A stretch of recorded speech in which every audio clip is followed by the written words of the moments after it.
Yo, what's up? Today I want to review yet another portable charging solution. So you guys might be wondering, wait, but you already tested stuff like this. Yes, it was the, what's it called, the juice booster. Very nice, I ran over it. It still works great. But you know, this one has some cool features. This one you can connect it to the cloud, and you can also adjust the current. So it's from NRGkick, that's what they call it. So you see, well, supposedly you can also run over this with a Tesla, but I think I'm not gonna do that. It has a type 2 in that end, of course, and in this end it has a 32 amp red plug. But it also comes with a whole bunch of adapters. Let me show you some of these. Okay. You see, this one is for, well, you plug it in here, and then it turns into, this is 32 amp single phase. And then you have well, this is the Shuko variant. You see, all of them goes into the 32 amp red plug, and that's the connector they use. And here I think this is for UK, and then we also have this is 16 amp for 400 volt 3-phase, and then this one is just 16 amp single phase for let's say camping sites or what they're very common in Denmark. And you also have this device here, which is just connects inside your home, and then it connects to Wi-Fi, and then there's some cloud stuff. So I'm gonna show you. So outside my home I have, okay, I should mention that in my garage where I usually charge, I already have a charging station. This is just for ad hoc, or I guess you could have it as a permanent solution. I guess it depends on what your rules in the country is. But so you see, I have this blue plug here that I want to use. So then I just connect the red side here and choose the blue connector, and then I plug this one in here, and then the unit lights up and we can plug it in. So here's a close-up of the unit. It's quite sturdy. You can step on it, and okay, well, became a little bit schmutzig. And it also shows you how many kilowatt you're getting here. And there's a select button. Outside my home, I don't have a connection to earth, so I have to hold on select button to disable earthing. And then you can change. Well, actually, it's locked now. Yeah, so this is also good. It's prevent from tampering. So you need to connect it via Bluetooth. It's from Austria, made in Austria, just like Arnold Schwarzenegger. So you see here it has IP66 protection also, minus 25 degrees Celsius. It can be used in Lapland, yes. And let's try to plug it in now.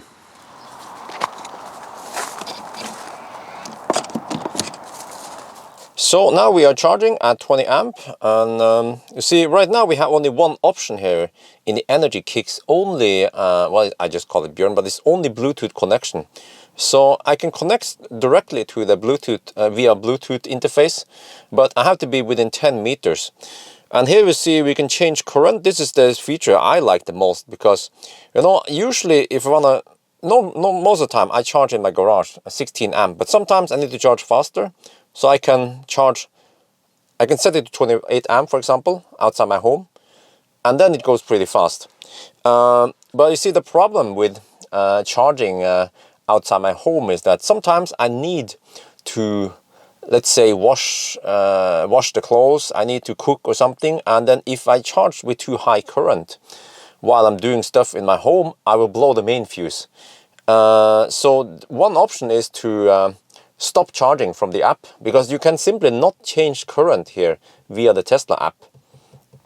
So of course I can get out and then do it, but I'm a lazy bum, so I want to do everything from my home. So sometimes I stop charging, but then I have to remember to start charging again. So it would be nice to change current from my home, but this device will allow you to do that, because you see, if I reduce this one, it's the car that reduces based on whatever it wants, and then the maximum is still 28 amp. But if I change in the app to, let's say, okay, let's reduce it to 20 amp only, because we have some heavy loads in our home right now.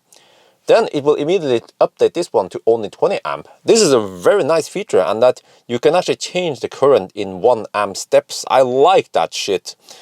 And then here, for the nerds, you want to see more stats. We are pulling 20.6 amps, and the voltage here, I think this is the way they represent the voltage between the phases or something, between, yeah, I'm not sure how that stuff works, but just like Tesla, when you have 3-phase charging, it will show you 230 volt or something, and then there's a little 3 with a square. So it is 400 volt. Many people, they don't think it's 400 volt, but it is 400 volt. It's just a different way of representing the numbers. And then here you see the power we are pulling right now on just 1 phase. If you have 3 phases, we have 3 phases there. Peak power right now, and then grid frequency is 49.9 hertz. Oh, okay. It was 50 hertz earlier. Maybe, yeah, people are starting using some power now around Norway. Temperature, that's in the unit. It's 35 degrees Celsius. So I guess there's also some protection in it in case it overheats. Here we have energy. You can configure it not by car model, but you just say how many kilowatt hour your car has, and then how many kilometers of range you have, and then it will estimate how much range you added. So that's pretty cool. And last tab, I'm not sure, it's just the phase details, more info there. So, but right now we are connected via Bluetooth, so I will show you the other option to connect to. So right now I'm connected the home unit, and then the home unit is connected to Wi-Fi, and then this charging cable here is also within Wi-Fi range. It has to be, this one has to be about 10 meters or whatever the Wi-Fi range is. And right now you see we have the cloud option only, but I'm on 4G right now. So this is pretty cool because I can change current, I can check all the stats anywhere as long as I have internet connection. But then if you move closer, I should get some other options suddenly. There, now it detects Wi-Fi. Now I have connection to the Wi-Fi. But also, hey doggy.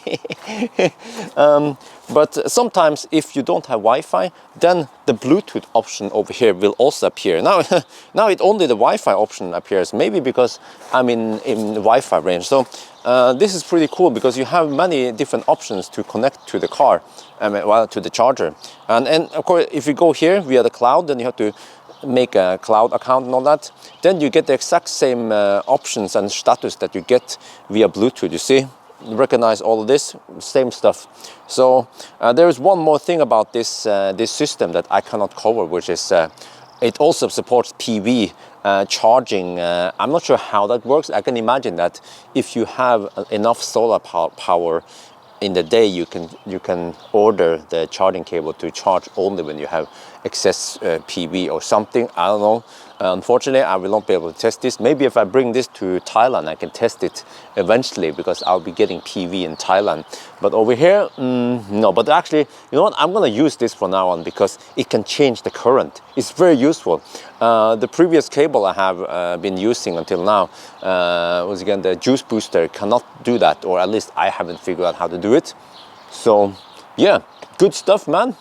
I think that's gonna be it for this review. So I hope you guys enjoyed the video. As always, thank you for watching and talk to you later.